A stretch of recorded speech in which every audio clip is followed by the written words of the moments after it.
Bonjour, nous sommes avec Dr Hamidou Baba Kane. Monsieur Kane est un ancien vice-président de l'Assemblée nationale. Il est également président du mouvement pour la refondation. Monsieur Kane, bienvenue sur IK News. Merci et bonjour. Voilà, si nous sommes là aujourd'hui, c'est pour parler de l'actualité en Mauritanie, notamment des réalités, en tout cas des besoins de l'alternance, selon l'opposition, je pense. Et aussi, M. Kane est peut-être éventuellement, on va dire, candidat à la présidentielle. Bienvenue, merci de se présenter et de nous expliquer un petit peu voilà, le contexte et l'avenir de la Mauritanie. Merci. Comme vous le dites si bien, mon nom est Kane Hamidou Baba. Je suis un ancien conseiller, ancien à la présidence, je dirais ex-journaliste avant tout, ancien également vice-président de l'Assemblée nationale et actuellement président du parti politique que l'on appelle le Mouvement pour la refondation, que nous avons créé, comme mes camarades aiment à le rappeler, le 9/9/2009. Au lendemain, si vous vous souvenez bien, de l'élection présidentielle en Mauritanie de 2009, et qui avait vu évidemment l'arrivée au pouvoir de l'actuel locataire, à savoir Mohamed Ould Abdelaziz. Le Mouvement pour la refondation est un parti politique qui a un double référentiel. C'est l'unité nationale et c'est la démocratie. Parlant d'unité nationale, ça a une résonance quand on parle d'unité nationale, parce qu'on parle d'unité nationale parce qu'on ne l'a pas en Mauritanie.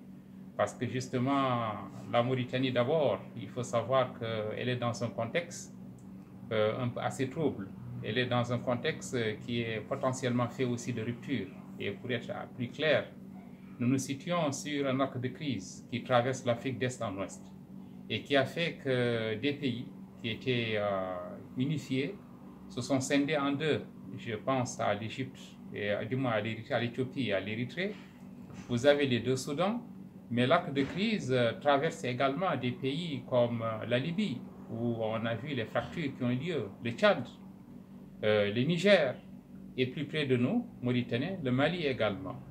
Et il faut se rendre à l'évidence que les zones de contact sont potentiellement des zones de rupture et que par conséquent, la Mauritanie reste un pays fragile de par sa composition, je dirais, sociologique, ethnique.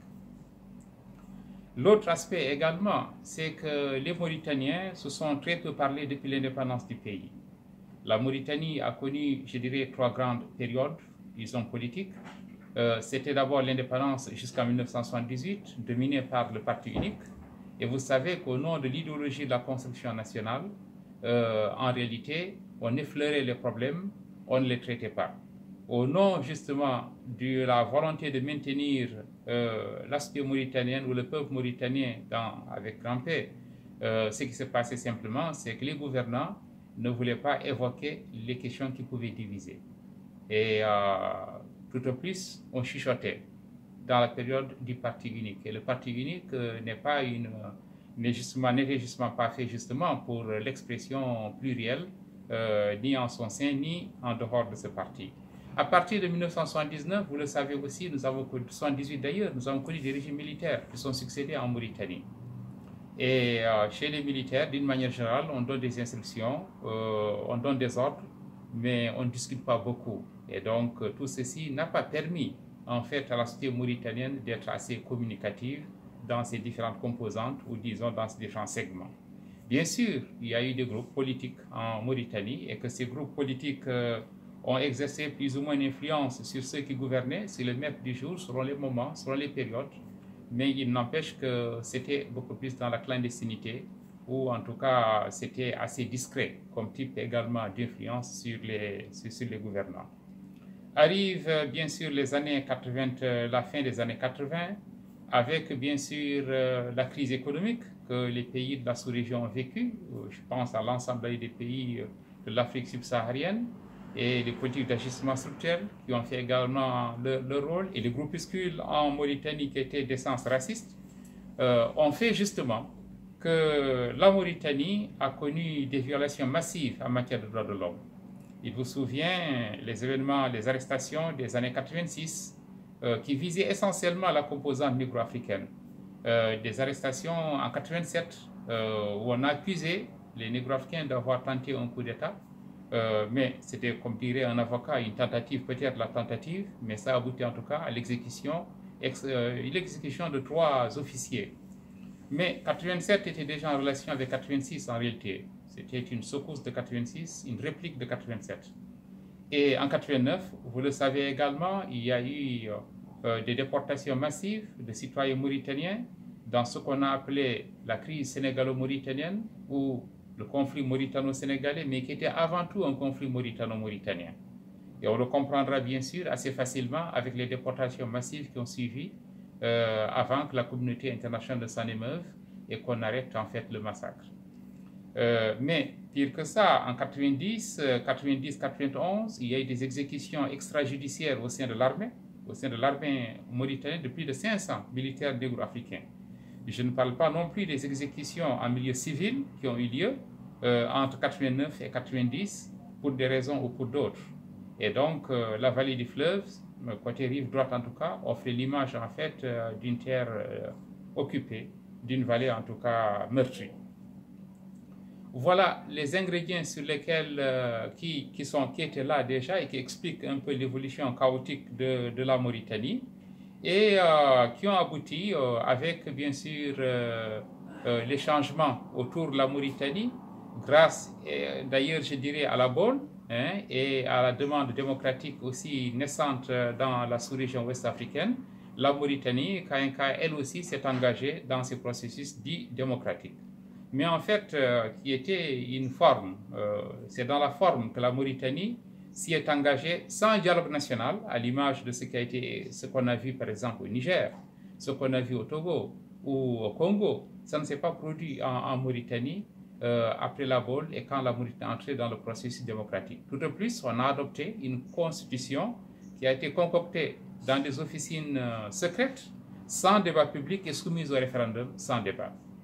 Donc, nous nous sommes retrouvés dans la situation dans laquelle, en fait, la Mauritanie s'engageait vers des élections démocratiques. Nous avions à l'époque, c'était en 1991, créé bien sûr des partis politiques, plus ou moins naissants, dont l'Union des forces démocratiques, qui était le principal parti de l'opposition. Il y a eu les élections présidentielles en 1992, naturellement, qui ont été tout sauf des élections transparentes, démocratiques, sincères, etc. Mais la Mauritanie s'est engagée cas en cas dans ce processus démocratique dans lequel les forces politiques ont tantôt participé à des élections, tantôt les ont boycottées par manque de transparence. Ce régime, le régime de Taya, de Maouya Ould Sidi Ahmed Taya, qui a duré donc pendant cette période, qui est responsable donc des violations massives des droits de l'homme, va connaître sa chute en 2005.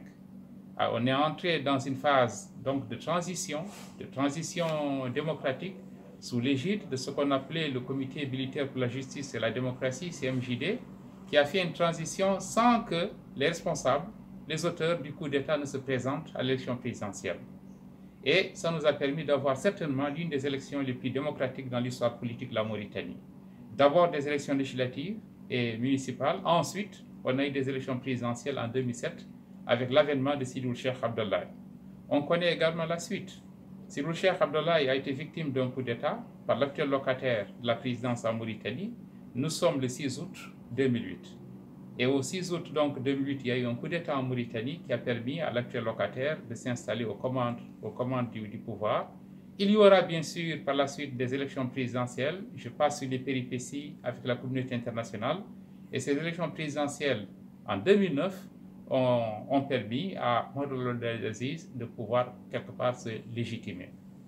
Voici un peu la situation que nous avons vécue. En 2014, il a été réélu président et nous sommes aujourd'hui en 2018 à un an pratiquement d'une élection présidentielle à laquelle il ne peut pas se représenter parce que la constitution mauritanienne ne permet pas à un président de la République de se présenter plus d'une fois.